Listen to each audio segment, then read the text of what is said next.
ایک مسافر کا کسی شہر سے گزر ہوا تو اس نے دیکھا وہاں کے لوگ بہت زیادہ پریشانی کے عالم میں تھے۔ تو جب اس نے ان لوگوں سے پوچھا کہ آپ کی پریشانی کی وجہ کیا ہے، تو ان لوگوں نے جواب دیا کہ ہمارا بادشاہ نہیں رہا، لہٰذا ہمیں ایک بادشاہ کی تلاش ہے، مگر اس شہر کا کوئی بھی بادشاہ بننے کو تیار نہیں ہے۔ یہ سن کر وہ مسافر بہت حیران ہوا اور وجہ دریافت کی۔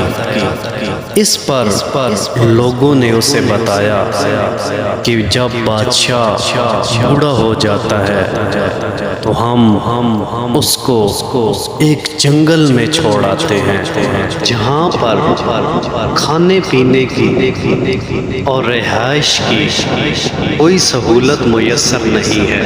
یہ سن کر وہ مسافر بہت ہی زیادہ پریشان ہو گیا کہ ایک وقت کا بادشاہ جس کو یہ علم ہے کہ مجھے ان لوگوں نے اس جنگل میں چھوڑ آنا ہے جہاں پر کھانے پینے کی رہنے کی کوئی سہولت میسر نہیں ہے، اس کو یہ سب معلوم ہونے کے باوجود وہ اپنے بڑھاپے کا کیوں نہیں سوچتا، وہ اپنی تیاری کیوں نہیں کرتا؟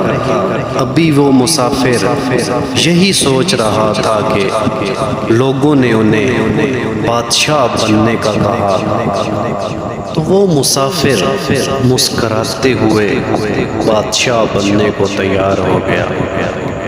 جیسے ہی اس نے تخت و تاج سنبھالا تو اس نے اپنے بڑھاپے کی تیاری شروع کی، جہاں پر ان لوگوں نے اس کو چھوڑ کر آنا تھا۔ بادشاہ نے اپنی رعایا میں سے کچھ لوگوں کو جنگل میں کام کرنے کے لیے بھیج دیا۔ جنگل میں ایک عالی شان محل تعمیر کروایا اور ہر قسم کا پودا وہاں پہ لگایا، پانی کے لیے ایک نہر کا انتظام کیا۔ آج اس کے پاس وقت تھا کیونکہ وہ بادشاہ تھا، لیکن اس نے آج کا نہیں سوچا، اس نے اپنی آخرت کا سوچا۔ آج ہمارے پاس وقت ہے لیکن افسوس کہ ہمارے پاس آخرت کی سوچ کے لیے وقت نہیں ہے۔ اللہ کے ولی کا اپنے مریدین کے ساتھ ایک بازار سے گزر ہوا تو وہ اللہ کے ولی وہاں بازار میں کھڑے ہو کر رونے لگ گئے۔ تو مریدین میں سے ایک شخص نے پوچھا کہ اے اللہ کے ولی، آپ یہاں کھڑے ہو کر کیوں رو رہے ہیں؟ تو انہوں نے روتے ہوئے جواب دیا کہ اللہ تعالیٰ اور اس کے بندوں کی صلح کروا رہا ہوں۔ تو مرید نے پوچھا کہ پھر آپ رو کیوں رہے ہیں؟ تو انہوں نے فرمایا کہ رو اس وجہ سے رہا ہوں کہ اللہ تو مانتا ہے لیکن یہ بندے نہیں مان رہے۔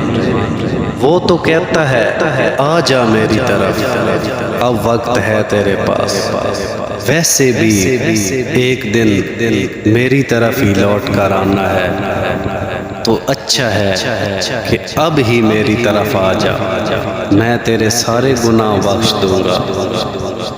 لیکن بندے کے پاس اللہ کے لیے وقت نہیں ہے۔ کچھ دن بعد اس اللہ کے ولی کا ایک قبرستان سے گزر ہوا تو وہ اللہ کا ولی وہاں کھڑے ہو کر رونے لگ گیا۔ تو اس مرید نے پوچھا کہ اب کیوں رو رہے ہیں؟ تو اللہ کے ولی نے جواب دیا کہ اب بندہ تو مان رہا ہے کہ میں آتا ہوں تیری طرف، مجھے ایک موقع دو، مگر اب اللہ تعالی نہیں مان رہا، کیونکہ اب بندے کے پاس جو وقت تھا، جو مہلت تھی، وہ ختم ہو گئی۔ اب اس کے پچھتانے کا یا افسوس کرنے کا وقت کہاں؟ جس کے پاس پیسہ ہے ہم اسے کامیاب سمجھتے ہیں، اس دنیا کی کامیابی کا سوچتے ہیں جو کہ فانی ہے، جہاں اصل امتحان ہونا ہے، اس امتحان اور کامیابی کی سوچ نہیں ہے۔ کبھی آپ نے یہ سوچا کہ آج جو ہمارے حالات ہیں ان کی وجہ کیا ہے؟ آج ہر بندہ پریشان ہے، ہر بندہ کسی نہ کسی مشکل میں ہے، اس کی وجہ صرف اللہ تعالیٰ سے دوری اور اپنے دین سے دوری ہے۔ آج ہمارے پاس وقت ہے، ہم اپنے اللہ کو راضی کر سکتے ہیں، اور جب اللہ تعالیٰ راضی ہو جائے گا پھر یہ دنیا اور آخرت، اس کی کامیابی صرف اور صرف اللہ کی رضا میں ہے۔